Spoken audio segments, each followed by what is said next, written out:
Bonjour, mesdames et messieurs, bon réveil et bienvenue dans ce journal. Un conseil des ministres s'est tenu hier mercredi au palais présidentiel de la République, au plateau. Au menu de cette séance de travail, il y avait entre autres le réaménagement du calendrier scolaire 2016-2017, le développement de l'économie numérique, la modernisation de la fonction publique et les incidents survenus à Adiaké. Nous y reviendrons dans nos prochaines éditions. Hier, 8 février, comme le 8 février de chaque année, est célébrée la Journée internationale de l'épilepsie. Dans le monde, environ 50 millions de personnes souffrent d'épilepsie. Cette affection neurologique dont on peut souffrir à n'importe quel âge peut être traitée dans 70% des cas. Malheureusement, près des 3/4 des personnes affectées dans les pays à revenus faibles ou intermédiaires ne bénéficient pas du traitement dont elles ont besoin. Les personnes atteintes et leurs familles sont confrontées à la stigmatisation et à des discriminations dans de nombreuses régions du monde. Alexis Ouedraogo. L'épilepsie, environ 50 millions de personnes vivent avec aujourd'hui dans le monde. À l'échelle mondiale, la maladie est diagnostiquée chez un peu moins de 3 millions de personnes chaque année, un chiffre en hausse dans les pays à faible revenu. Indexées, les maladies endémiques telles que le paludisme ou encore les lésions liées à des accidents comme ceux de la route ou même des grossesses. Si la prévention est impossible pour une certaine forme de la maladie, des mesures peuvent être prises pour éviter les causes connues d'épilepsie secondaire.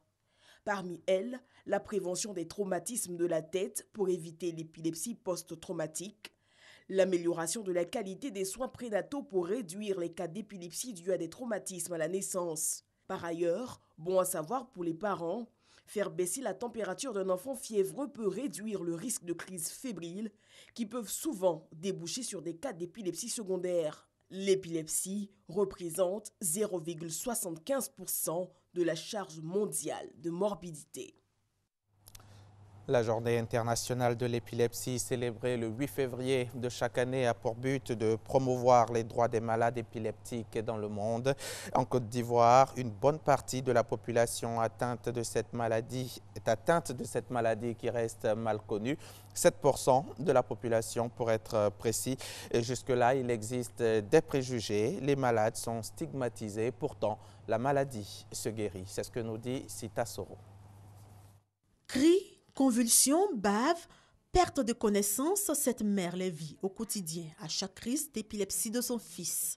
Né d'une grossesse gémellaire, l'un des jumeaux a manqué d'oxygène à la naissance, d'où est partie sa crise d'épilepsie. Pendant l'accouchement, lorsque le premier est sorti, lui il est sorti un peu irrité, puis il n'a pas pleuré. Les crises ont commencé à l'âge de 1 an, 6 mois. Et comment ça s'est présenté? Bon, la première fois, c'était dans la journée, environ de midi. Il est tombé, il a commencé à convulser, puis il a commencé à baver. Donc les grands-parents avaient dit que c'était les maladies d'oiseaux. Puis bon, après ça, on est parti à l'hôpital, puis on est revenu à la maison. On dit que c'était un palud, puis c'est fini. L'épilepsie est une maladie neurologique qui se caractérise par un fonctionnement anormal de l'activité du cerveau.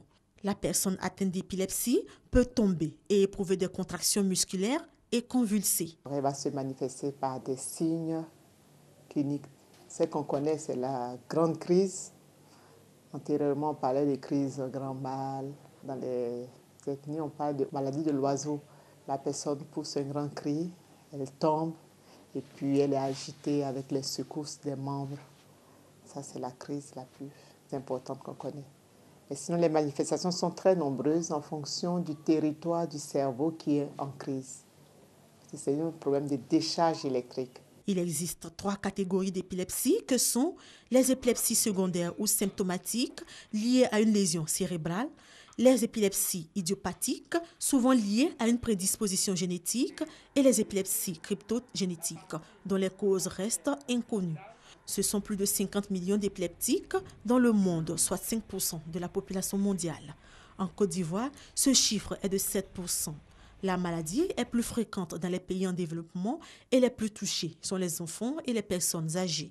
Les enfants, parce que à cause de toutes les infections, telles que le paludisme, toutes les méningites, et puis le cerveau est encore fragile. Et puis les personnes âgées, vous savez que les personnes âgées, hypertendues, diabétiques, ils font des accidents vasculaires cérébraux ou bien ils ont des tumeurs, ils ont des cancers du cerveau. Et ces personnes-là, mais c'est surtout chez les enfants, c'est plus marqué. Les taux peuvent aller en Afrique ou bien dans les autres pays en développement où les taux peuvent être supérieurs à 10% et même voire plus. Les conséquences de l'épilepsie peuvent être dangereuses et mortelles pour le patient. L'épilepsie en soi ne tue pas, mais les conséquences de l'épilepsie peuvent tuer. Parce que vous savez que dans la grande crise, par exemple, l'enfant a la respiration bloquée, il ne respire pas. Alors, si la crise se répète ou elle se prolonge pendant longtemps, le cerveau va manquer de son oxygène, de son glucose. Et là, si la crise se prolonge, elle peut tuer. Pour cela, il existe plusieurs traitements afin de réduire les risques, voire guérir la maladie. Il y a plusieurs types de traitements. Il y a les anciens médicaments. On a 4 classiques qu'on avait ici, accessibles parce que peu coûteux. Et puis, de plus en plus, il y a des nouveaux médicaments qui ont été fabriqués avec le développement de la science. On connaît maintenant la physiopathologie et on essaie de bloquer ces crises sur le plan physiopathologique. Alors, il y a certains médicaments qui ne sont pas très coûteux. Par exemple, le phénobarbital. C'est le moins coûteux, l'OMS le conseille. Pour déclarer quelqu'un guéri et pour commencer à arrêter son traitement, il y a des règles. 2 ans sans crise. Quand on met le traitement, si la personne a passé 2 ans sans faire de crise, alors on commence à diminuer, on n'arrête pas brutalement, jamais. On diminue progressivement jusqu'à déshabituer son cerveau de ce médicament. Toutefois, des préjugés existent sur la maladie, notamment la contamination. Nombreux sont ces personnes qui pensent que l'épilepsie est une maladie contagieuse, d'où la stigmatisation des épileptiques. À ce propos, le professeur rassure. S'il y a quelque chose à retenir, c'est que la crise d'épilepsie, l'épilepsie n'est pas contagieuse, parce que ce n'est pas une infection pour contaminer. C'est une décharge électrique, c'est un court-circuit qui se passe dans la tête de la personne, soit peut-être parce qu'elle a fait une maladie, soit parce qu'elle a une lésion. Le cerveau a souffert, il a laissé une lésion, une cicatrice quelque part.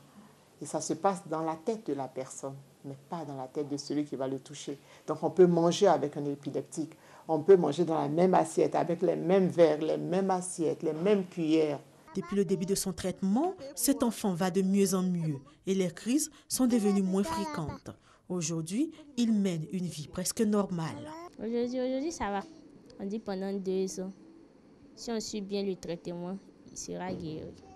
Les crises d'épilepsie ou encore maladies de la honte peuvent être évitées. Pour cela, il est important d'être assidu dans le traitement et éviter des facteurs déclenchant des crises tels que le manque de sommeil et la consommation excessive d'alcool. À l'initiative du Conseil régional de la Nawa, la première édition du festival Nawa Culture en Fête a eu lieu récemment à Soubré. 12 localités et plus de 3000 personnes ont pu prendre part à cette réjouissance populaire. Ce festival, présidé par le président du Conseil régional Alain Richard Donvailly, a été l'occasion de célébrer la diversité culturelle et de cultiver les valeurs du vivre ensemble. Issa Yeo.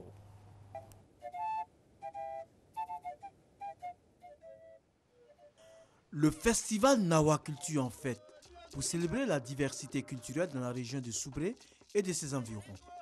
Pour cette première édition, 4 départements de la région du Nawa ont pris part à cette fête de réjouissance populaire. Ambiance festive et chaleureuse pendant 5 jours avec des prestations d'artistes, de danse et d'ivoire marionnette.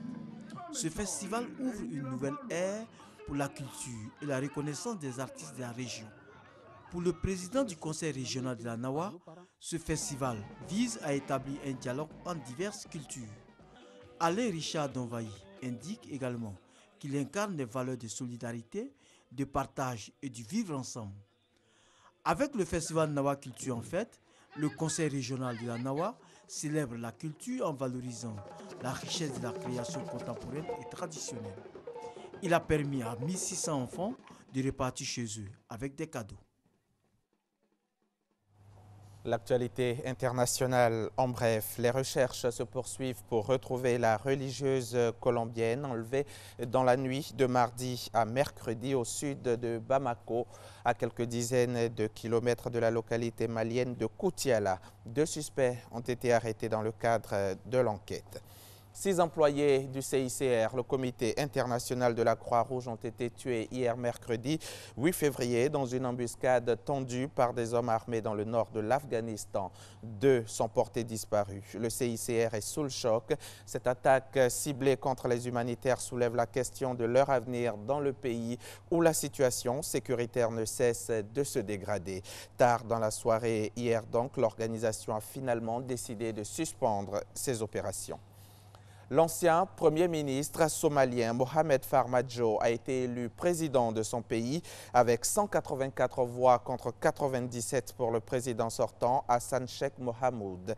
Les députés et les sénateurs l'ont élu sous haute surveillance dans un hangar de l'aéroport de Mogadiscio. 23 candidats au total dont le président sortant briguait le poste. Alexis Ouedraogo. Au départ, 24, ce sont finalement 22 candidats dont le président sortant Hassan Sheikh Mohamud qui était en lice pour cette élection. Particularité de ce scrutin qui voit la victoire de l'ancien Premier ministre Mohamed Farmajo, ce sont les parlementaires, 275 députés et 72 sénateurs qui ont été appelés aux urnes. Au cours de la journée, la sécurité a été renforcée dans la capitale Mogadiscio, notamment à l'aéroport dont l'un des hangars a servi de salle de vote. Le pays craignait un attentat, l'une des raisons d'ailleurs de l'abandon du suffrage universel direct depuis 2015. Selon le classement 2016 de Transparency International, la Somalie reste le pays le plus corrompu au monde. Élu avec 184 voix contre 97, le nouveau président entend en faire son plus grand combat. En bref et en images, les députés britanniques ont adopté en première lecture 494 pour, 122 contre le projet de loi qui autorise la première ministre Theresa May à activer le processus de Brexit le mois prochain. 7 mois après le référendum britannique, il s'agit d'une étape cruciale dans une procédure de divorce qui s'annonce encore longue. On attend aux États-Unis la décision de la Cour d'appel sur le décret visa de Donald Trump. Le président a critiqué une justice trop politisée, une prise de position qui gêne les parlementaires républicains et démocrates. Les juges de San Francisco, eux, annoncent dans un communiqué que les parties intéressées seront prévenues avant l'annonce de leur décision. Fin de ce journal. Merci de l'avoir suivi. Merci.